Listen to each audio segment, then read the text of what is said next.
Biography George Orwell. Early life of George Orwell. George Orwell, June 25, 1903 – January 21, 1950, has proved to be one of the 20th century's most influential and thought-provoking writers. His relatively small numbers of books have created intense literary and political criticism. Orwell was a socialist, but at the same time, he did not fit into any neat ideology. At times, he exasperated the more doctrinaire left-wingers, with his enthusiasm for taking opposing views. He was foremost a political writer, but for Orwell his object was, not to promote a certain point of view, but to arrive at the truth, exposing the hypocrisy and injustice prevalent in society. Orwell in Burma. Orwell had a fascinating life story. Brought up in a poor, aspiring middle-class family, Orwell was educated at Eton, and left with firmly held middle-class values, but at the same time a sense of unease with his social position. For want of a better job, Orwell took a job with the Burmese civil service. It was here in Burma that Orwell would begin to assert his independence from his privileged upbringing. Revealingly, Orwell later told how he found himself rooting for the local population and despising the imperial ideology which he represented. He resigned from his position in 1927. In an essay Shooting the Elephant, he describes his feelings on Burma: theoretically and secretly, of course, I was always for the Burmese, and all against the oppressors, the British. As for the job I was doing, I hated it more bitterly than I can perhaps make clear. 1. It was in the nature of George Orwell to try and see a situation from other people's point of view. He was unhappy at accepting the conventional social wisdom. In fact, he grew to despise his middle-class upbringing so much, he decided to spend time as a tramp. He wanted to experience life from the view of the gutter. His vivid experiences are recorded in his book Down and Out in Paris and London.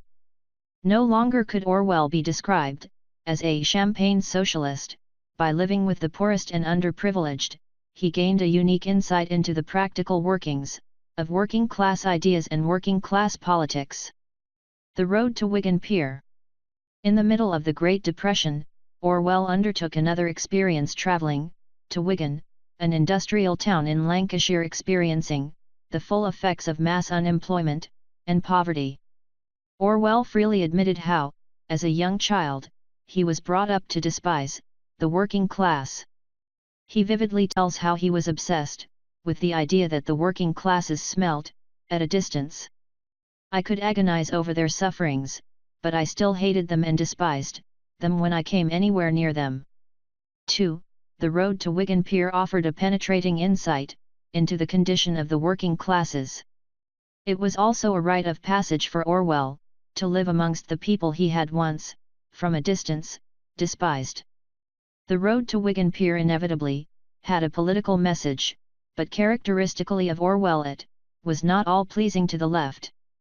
For example, it was less than flattering towards the Communist Party. This was despite the book being promoted by a mostly communist organization, the Left Book Club.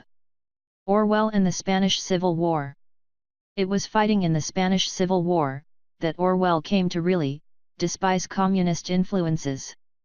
In 1936, Orwell volunteered to fight for the fledgling Spanish Republic, who at the time were fighting the fascist forces of Gen Franco. It was a conflict that polarized nations.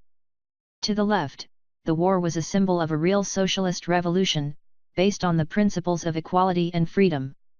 It was for these ideals that many international volunteers from around the world went to Spain to fight on behalf of the Republic.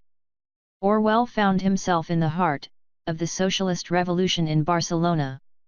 He was assigned to an anarchist Trotskyist party POUM. More than most other left-wing parties, they believed in the ideal of a real Marxist revolution. To members of the P.O.U.M., the war was not just about fighting the fascist menace but also delivering a socialist revolution for the working classes. In his book, Homage to Catalonia, Orwell writes of his experiences he notes the inefficiency with which the Spanish fought even wars. He was enthused by the revolutionary fervor of some of his party members. However, one of the overriding impressions was his perceived betrayal of the Republic by the Stalinist-backed Communist Party. The Communists stood, not upon the extreme left, but upon the extreme right. In reality this should come as no surprise, because the tactics of the Communist parties elsewhere. 3. Unwittingly he found himself engaged in a civil war amongst the left, as the Soviet Union-backed Communist Party turned on the Trotskyite factions like POUM. In the end, Orwell narrowly escaped with his life, after being shot in the throat. He was able to return to England, but he had learned at first hand how revolutions could easily be betrayed, ideas that would later shape his seminal work Animal Farm. During the war Orwell was declared unfit for active duty. He actively supported the war effort. He didn't wait for the Soviet Union to enter like some communists. The two great novels of Orwell were Animal Farm and 1984. Animal Farm is a simple allegory for revolutions which go wrong, based primarily on the Russian Revolution.